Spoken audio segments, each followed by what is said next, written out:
Non, on n'ira pas.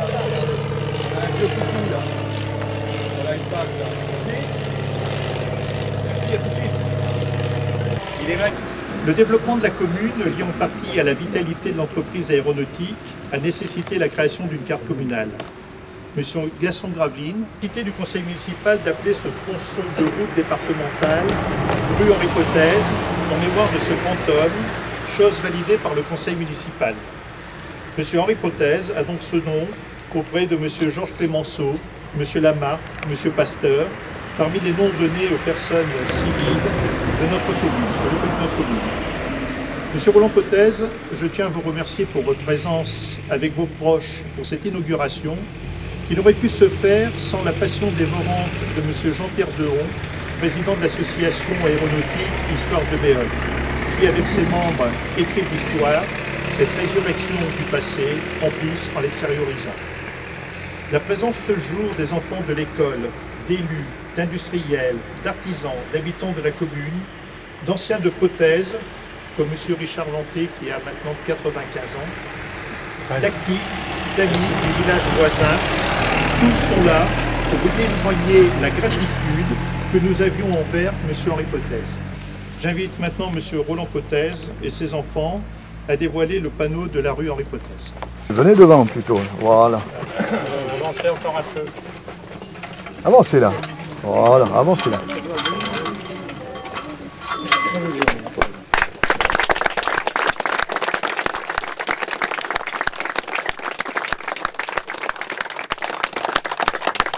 Monsieur le maire, je n'ai pas vraiment prévu d'intervenir, la charge émotionnelle étant lourde, je voudrais simplement, au nom de l'ensemble des miens, de la famille Potez, qui se réunit assez exceptionnellement de cette manière, vous remercier tous, autant que vous êtes très chaleureusement pour ce remarquable travail de mémoire consacré à l'œuvre considérable que celle d'Henri Potez.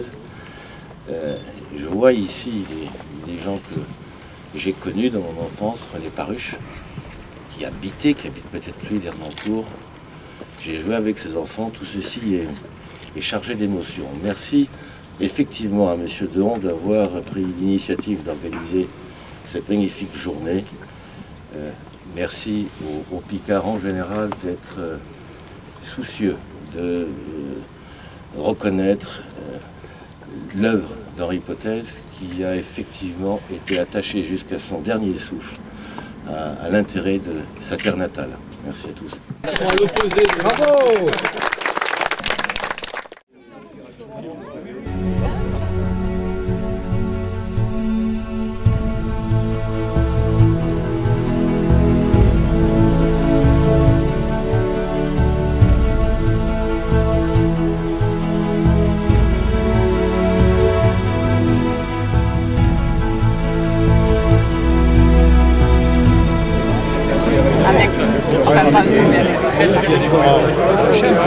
Les petits enfants. Mais toi, tu avais une place unique, Michel. On est aussi dans l'avenir. Comme disait un des professeurs d'histoire, l'histoire, demandait ce que c'était. C'est le passé, c'est faire revivre le passé. Certes, c'est la résurrection du passé, mais chaque historien y apporte sa note. Donc un historien est une note. Tu sais, quand on a parlé des unités de production, des îlots, tout ça, un jour j'ai découvert les livres de management Potez en fait dans les bulletins, tout ça. Dans les bulletins techniques. Tu lis comment ils étaient organisés, tout ça. On était dans les années 70.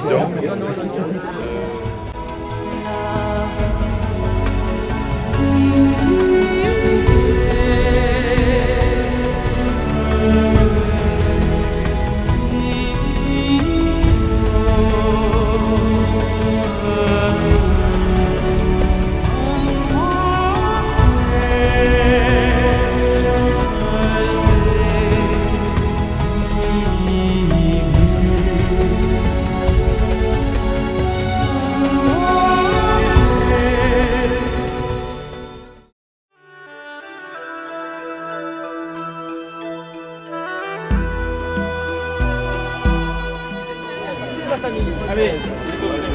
Franchement, mais je trouve monsieur avec ça.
Regarde. Hop.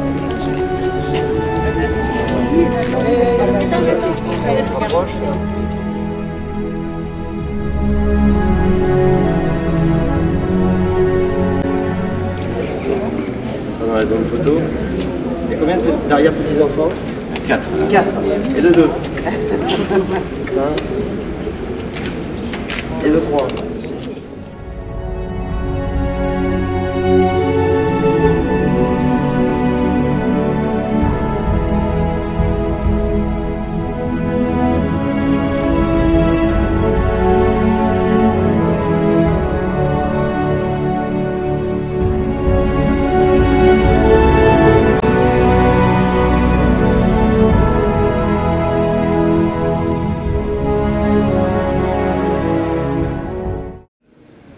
Je vous prie d'écouter attentivement ces paroles.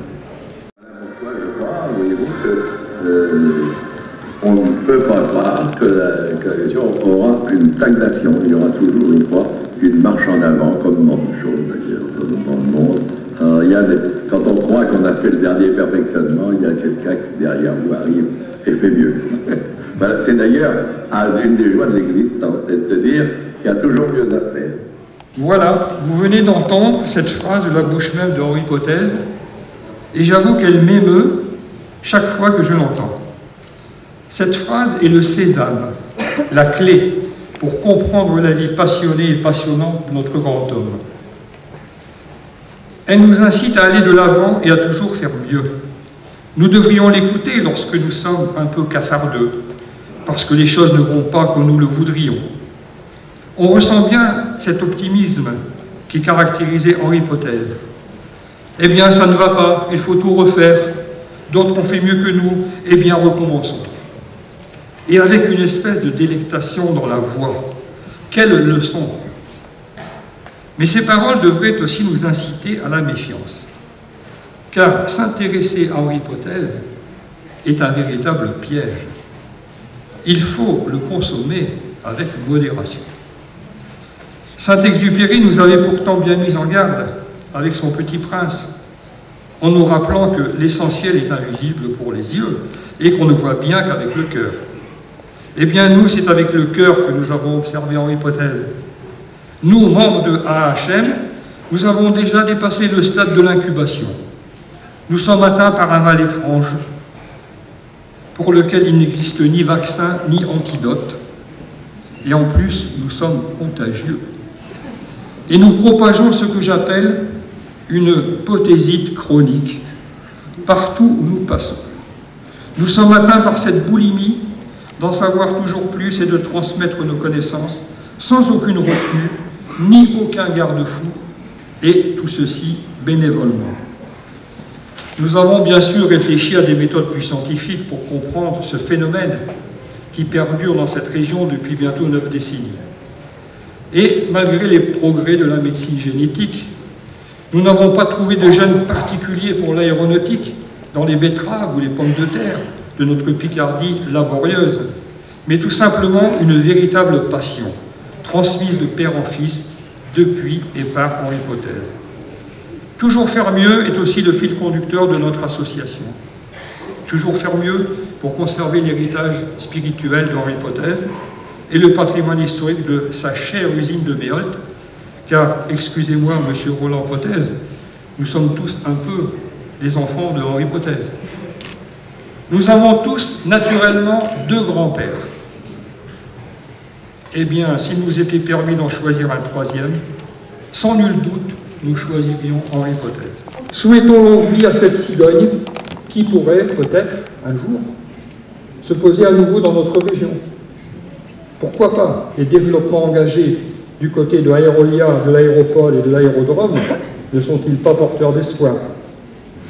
Je profite de cette occasion aussi pour remercier toute l'équipe de AHM si dévouée, en particulier Guy, je dis les 2 Guy, Anita et Jean-Claude, qui m'apportent, j'allais presque dire qui me supportent, leur soutien sans faille. Merci également aux épouses qui attendent patiemment pour déjeuner, alors que ces messieurs, et malheureusement j'en suis, discutent tranquillement de nervures, de rivets ou d'hélices, ou de leur modèle Henri Pothèse. Je vous donne donc rendez-vous dans 30 ans pour le 150e anniversaire. Il faut être optimiste comme l'était Henri Pothèse. Et pour parler le langage de certains jeunes de maintenant, lorsque vous lisez Pothèse à l'envers, vous trouverez qu'il est toujours bien haut, car Pothèse, the top. Merci de m'avoir prêté une oreille attentive.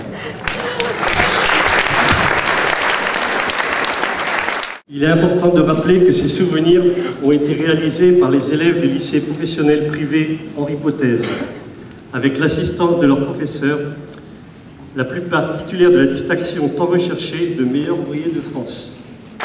J'invite maintenant M. Claude Coumy, président de l'association aérospatiale Matra Patrimoine de ADS, à nous dire quelques mots.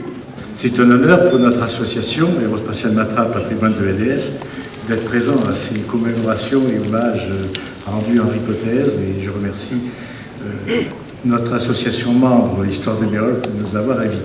Nous devons veiller à ce que ADS et ses filiales qu'il a développées dans le contexte de mondialisation, excusez-moi du terme, au travers d'Aérolia par exemple, mais le futur a été préparé au niveau technologique, au niveau investissement industriel et au niveau business pour être sûr que Aérolia pourra non seulement bien servir son principal client Airbus, mais aussi d'autres clients mondiaux, et j'espère longue vie à cet établissement dans la tradition, je dirais, d'Henri Pothèse, qui a été un constructeur remarquable.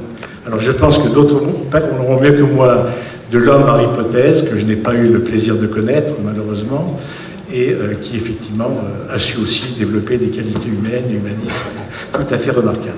Mais je pense, Roland en parlera. Donc écoutez, je vous remercie de votre attention, et puis j'espère revenir à Méholt, où il y a Albert, où il y a des choses vraiment formidables. Merci bien. Nous allons écouter M. Roland Pothèse, président de Pothèse Aéronautique à Aire-sur-l'Adour, qui va maintenant nous parler de son grand-père, Henri Pothèse.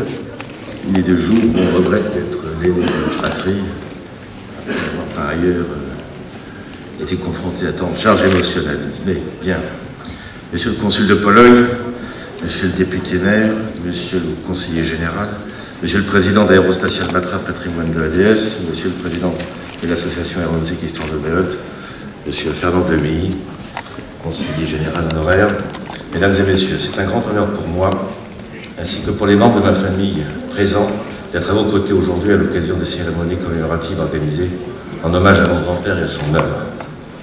Je souhaite remercier vivement les maires d'Albert, de Méholt, de Ternancourt, M. Jean-Luc Turles, directeur de l'usine de Méholt, ainsi que le propriétaire de l'immobilier, de nous avoir si remarquablement accueillis, de nous avoir ainsi fait revivre, non sans émotion, quantité de souvenirs liés à mon grand-père. Il est certain que cet hommage est d'autant plus touchant qu'il a lieu sur les terres d'Henri Potez. J'ai bien senti qu'au-delà du brillant industriel, c'est ici l'illustre Picard qui n'a jamais manqué de témoigner son attachement à ses racines que l'on honore. La très belle exposition dédiée à l'œuvre aéronautique et industrielle d'Henri Potez, qui nous réunit à l'occasion de son inauguration, m'incite à rester modeste sur le sujet si remarquablement exhaustivement traité par M. Jean-Pierre Delon, Mme Anita Andrieux, son époux Guy, M. Jean-Claude Darras, ainsi que tous les membres de l'association aéronautique Histoire de Méholt. C'est l'occasion de vous dire que cette réalisation, le travail et vos efforts, sans doute réalisés ou conduits avec passion, suscitent mon admiration. Permettez-moi de vous exprimer toute ma reconnaissance pour ce travail de mémoire. Je vais m'attacher à évoquer quelques-uns des traits de la forte personnalité d'Henri Potez, ce grand-père avec lequel j'ai entretenu une relation particulière, qui m'a mis le pied à l'étrier et qui nous a quittés le 9 novembre 1981, voici 30 ans dans quelques semaines. Signe du destin ou pas, Henri Potez, né à Méholt, voici jour pour jour 120 ans, au terme de ce mois de septembre, durant lequel Clément Ader vole pour la première fois en présence de témoins, en l'occurrence des représentants des armées. Il s'agissait du second vol, le premier serait intervenu le 9 octobre 1890. Il est dès 1911, à 20 ans, diplômé de la première promotion de l'École supérieure d'aéronautique et de construction mécanique, la future Supaéro. Mobilisé, il rejoint très vite le laboratoire de recherche d'aéronautique de Chalais-Meudon, dirigé par le colonel Émile Doran, un de ses anciens professeurs. Il sera rejoint par Marcel Bloch, plus tard Marcel Dassault, et Louis Corollaire, tous deux de la promotion 1913, et dont ce dernier est sorti majeur. Les trois complices sont réunis, des faits d'armes, puisqu'ils sont sous les drapeaux, évoqués par les précédents intervenants et mis en valeur par cette exposition, sont les hélices Éclair et le SEA 4. Ce dernier, dérivé du SEA 2, réalise son premier vol fin 1917 au Plessis-Belleville, et le ministre de l'Armement et des Fabrications de guerre, Louis Lecœur, passe commande de 1000 exemplaires. Ce programme connaît, somme toute dans un contexte heureux, un étrange destin. En effet, le premier exemplaire de série sort d'usine le 11 novembre 1918. Depuis l'aube, les canons se sont tus sur le champ de bataille, c'est l'armistice. Le marché est alors résilié, bien qu'une centaine d'avions soient en cours de production. Henri Potez a 27 ans. La guerre qui vient d'être gagnée est considérée comme la dernière d'ère. Le ministre fait savoir aux associés de SEA que beaucoup d'eau aura coulé sous les ponts avant qu'il ne passe de nouvelles commandes. C'est dans ce contexte qu'un des traits marquants de la personnalité d'Henri Potez se manifeste. C'est un visionnaire, convaincu du succès à venir de l'aviation, notamment civile.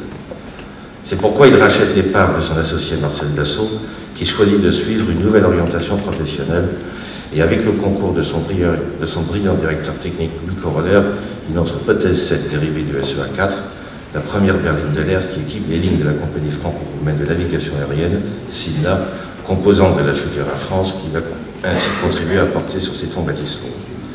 Les fondations sont posées. Remarquable ingénieur et entrepreneur, Henri Potez deviendra le principal constructeur aéronautique français de l'entre-deux-guerres, avec une centaine de prototypes et 7000 avions produits. C'est cette éblouissante aventure que retrace avec talent votre exposition. Autre trait, son attachement à ses racines. Il s'exprime dès 1922 lorsqu'il pose la première pierre de l'usine de Méholt, grâce, financièrement parlant, à l'emploi des dommages de guerre perçus à la suite de la destruction de la minoterie de son père. Alors qu'il conçoit et produit ses avions en région parisienne, soit à Aubervilliers, Puteaux ou Levallois, l'initiative peut, dans le contexte de l'époque bien sûr, paraître incongrue, sinon pour le moins téméraire. Toutefois, force est de constater qu'il connaissait bien les ressources de sa Picardie natale, ainsi que celles des Picards. Ainsi, avec vos aînés, il fera de l'usine de Méholt la plus grande et moderne usine aéronautique du monde durant les années 30. Je puis vous dire que parmi les réalisations dont il était fier, Méholt avait une place à part. C'est pourquoi, et je peux en témoigner, il vivait particulièrement mal les menaces qui régulièrement tout au long des années 60 et 70 ont pesé sur l'avenir du site. Je suis d'ailleurs convaincu que l'on doit pouvoir trouver dans les archives des ministères comme de l'EDS de nombreuses lettres signées de sa main plaidant la cause de l'usine à l'occasion de ce funeste projet. je ne serais pas surpris que votre signature, M. Servan-Demilly, soit apposée sur certaines de ces missiles. Henri Potez est également un homme de défi. Ainsi, alors qu'il est président de l'UCIAS, contre Gilles Pasque-Aujourd'hui, c'est à l'occasion d'une conférence de presse d'avant-salon de l'aéronautique qu'un journaliste l'interpelle, voire le provoque, en regrettant que l'industrie aéronautique française ne soit pas au départ de la course de la coupe d'Elf de la Meurthe. Du tac au tac, il répond, la société alignera un avion au départ et l'emportera. Ces équipes, dans un premier temps sidérées, ont 6 mois pour réaliser avion et moteur. Fin mai 1933, 2 exemplaires d'Hypothèse 53, équipés du moteur Hypothèse 9B de 310 chevaux en position axiale, à aile basse cantilever, trince cabotable manuellement et lisse ou par réglage, sont alignés au départ. L'avion numéro 10, piloté par Georges Lettré, gagne l'épreuve à des vitesses moyennes de 322,8 km/h. Au Rio Canadel, où il a souhaité mettre à l'abri de la zone d'occupation les siens et ses plus proches collaborateurs, dont François Chirac, son épouse et leur fils Jacques, il a sans doute et dans l'ombre fourni des équipements aux combattants et apporté son concours à l'organisation du débarquement de Provence du 15 août 1944. Je me souviens que les années durant, chaque 15 août, un navire de la Royal Navy venait mouiller au large de la plage de la propriété. C'était l'occasion de commémoration et de réception. Alternativement, mon grand-père recevait les officiers. L'année suivante, la réception avait lieu à bord. C'est l'occasion de se souvenir que mon grand-père affectionnait aussi les propriétés et les activités agricoles. Ainsi, outre le Rio Canadel que je viens d'évoquer, aujourd'hui propriété du Conservatoire national du littoral, le vivier et le bois lui proche, il avait acquis 2 vignobles situés à la Langue des Morts et Nîmes. Je me souviens qu'il prêtait une attention particulière à ces domaines qui devaient toujours être parfaitement entretenus et exploités. Ici, par exemple, le week-end démarré par la visite de M. René Paruche, que j'ai le plaisir de saluer. À cette occasion, bois, parc, potager, serre, exploitation faisaient l'objet d'une revue de détail. Au lendemain de la Seconde Guerre mondiale, cet infatigable entrepreneur démontre que les difficultés sont souvent ces mots, et vous l'avez rappelé tout à l'heure, sont faits bien sûr pour être surmontés, mais surtout pour enseigner à mieux faire. 2 guerres et une nationalisation n'ont pas altéré son optimisme et sa combativité, toutes 2 inébranlables. Il reprendra la production des moteurs, notamment destinés à l'aviation générale, lancera sur front propre l'hypothèse 75 qu'il propose à la LAT, l'hypothèse 840, 41, 42, quadrille turbopropulseur civil, probablement trop en avance sur son temps, assurera le sauvetage de Morane Saunier en prenant l'entreprise sous son aile dans le cadre des locations-gérance, nouera un partenariat avec l'industriel allemand Henkel pour développer l'hypothèse Henkel CM 191 qui vole pour la première fois le 19 mars 1962. Entre-temps, il a fait l'acquisition de la société Fougain. C'est sous son impulsion que près de 1000 magistères et zéphyrs pour la version marine seront produits, dont certains sous licence finlandaise, allemande et israélienne. Enfin, il lance et met en vol l'hypothèse 94, dérivée du magistère. Ses usines aéronautiques sont à Dreux, Argenteuil, Blagnac, Ercerebourg et un temps à Tarbes. Persuadé du succès, il construit une usine dédiée aux hypothèses 840 à Dublin en Irlande. En même temps, il s'intéresse au cinéma. Il sera vice-président de la Gaumont et investit, selon les mots de nos jours, dans du start-up de ce même secteur industriel. Celle-ci développe un procédé de projection à 180 degrés. C'est d'ailleurs ce qui me vaudra naître au Canada, puisque le développement d'entreprises installé au Québec est confié à mon père, Au Canada, il est également un important propriétaire forestier. Plus connu sont ses activités dans le domaine du chauffage, tant individuel que collectif, avec un rang de numéro 1 en Europe durant les années 60. Il en est de même pour ses productions dans le domaine de l'équipement de la cuisine, ainsi que celles couvrant une gamme d'appareils destinés à l'asepsie des blocs opératoires et de matériel chirurgical.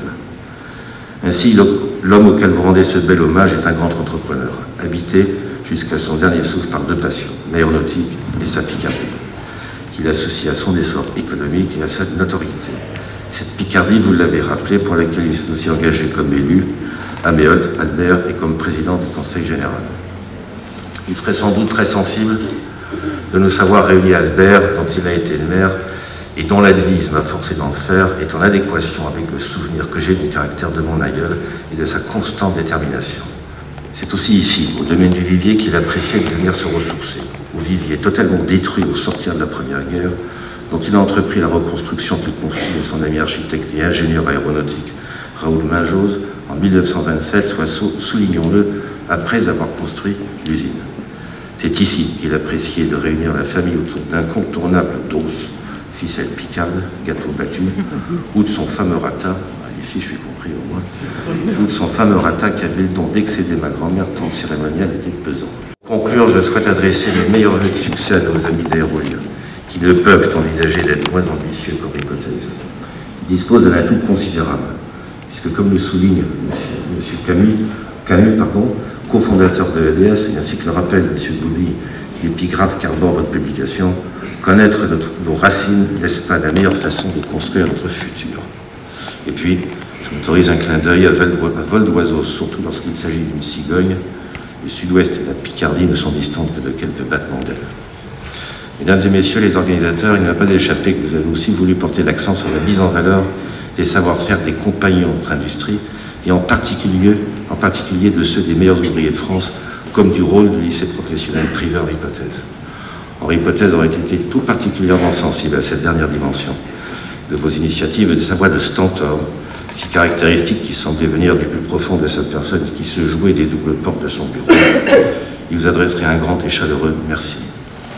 Je vous invite à présent à écouter M. Stéphane Demilly, maire d'Albert et député de la Somme. Cher président de l'association aéronautique Histoire de Méaulte, cher Jean-Pierre, je me souviens du rendez-vous lorsque vous m'avez parlé de ce projet. Cher Roland Potez, que je suis vraiment très heureux d'accueillir à Albert avec tous les membres de sa famille. Monsieur le président d'Aérospatiale Matra Patrimoine, je voudrais également saluer René Paruche, l'ancien régisseur du domaine du Vivier, ici présent. Je voudrais saluer Mme Dufossé, épouse d'un ancien directeur de l'usine de Méaulte, Mme Dufossé dont nous avons fêté les 100 ans il y a quelques jours. Chère Anita, cher Guy, cher Jean-Claude, mesdames et messieurs les membres de l'association et mesdames et messieurs salariés d'Aérolia, monsieur le responsable du lycée Henri-Potez, mesdames, messieurs, je dois vous dire que j'ai, depuis 22 ans que je suis maire, participé à beaucoup de cérémonies, mais celle d'aujourd'hui est probablement une des plus émouvantes à laquelle je participe. Et je suis vraiment très heureux et très honoré d'être à vos côtés pour cette manifestation. Je le suis bien sûr en tant que maire d'Albert, puisque j'ai le plaisir de siéger dans le bureau d'Henri-Potez. Je le dirai dans un instant, Henri ayant été maire d'Albert. Et puis je le suis aussi en tant que fils, petit-fils, cousin, neveu de salariés de l'usine de Méaulte. Henri-Potez, dont nous commémorons cette année le 120e anniversaire de la naissance et le 30e anniversaire de la disparition, était en effet, vous l'avez bien compris, une personnalité exceptionnelle et à multiples facettes. Peut-être ses petits-enfants et ses arrière-petits-enfants n'imaginaient pas qu'il avait laissé une telle empreinte sur le territoire local. C'était tout d'abord, bien sûr, un très grand entrepreneur, Roland vient de nous le rappeler, et c'est cet aspect de l'exposition que nous inaugurons ce soir, et je trouve que c'est une très belle exposition, et vous comprendrez dans un instant pourquoi on vous accueille un peu dans cette pénombre. Né en 1891, à l'époque des fameux fous volants sur leur drôle de machine, une époque où l'aviation en était encore à ses balbutiements, Henri-Potez crut très tôt en l'avenir de ce qu'on appelait alors les aéroplanes, ou tout simplement, j'ouvre les guillemets, les plus lourds que l'air. La Première Guerre mondiale confirmera pour la première fois à grande échelle le rôle désormais indispensable de l'aviation, et Henri-Potez, associé notamment à son célèbre camarade de promotion Marcel Bloch, plus connu sous le nom de Marcel Dassault, fut l'un des pionniers du passage à une véritable production industrielle des modèles d'avions, et à ce titre, il écrivit certaines des plus belles pages de l'histoire aéronautique française. Et il faut un jour, Roland, que je te fasse voir des lettres que j'ai à la maison, que j'ai récupérées au domaine du Vivier, d'échanges entre Marcel Dassault et ton grand-père. C'était très amusant, c'était très épique, et je pense que cela te ferait plaisir de pouvoir les lire. En installant en 1924 ses usines sur le territoire de son village natal, Méaulte, Henri-Potez témoigna de son profond attachement à la région d'origine dans laquelle il est né et contribua à son redressement économique après les dévastations des combats de 14-18. Monsieur Villepaul de EADS Munich, s'il vous plaît. Mesdames, bonsoir. C'est une petite surprise pour moi de parler aujourd'hui ici, mais je suis honoré. Le baptême du Potez 60 sera dans quelques minutes et comme cadeau pour l'équipage reçu Hypothèse 60 et comme cadeau de baptême pour l'avion, nous avons 2 blousons de pilote pour l'équipage, pour l'appareil, pour le pilote, pour l'équipage. Et nous souhaitons toujours bon vol et many happy landings. Et nous présentons ces blousons au nom de AFPE, mon président, M. Claude Goumi, et au nom de mon patron chez IADS, le directeur de la communication, M. Pierre Bell. Merci beaucoup. Olivia, de la famille Hypothèse, va s'avancer pour procéder au baptême d'Hypothèse 60 en dévoilant son nom.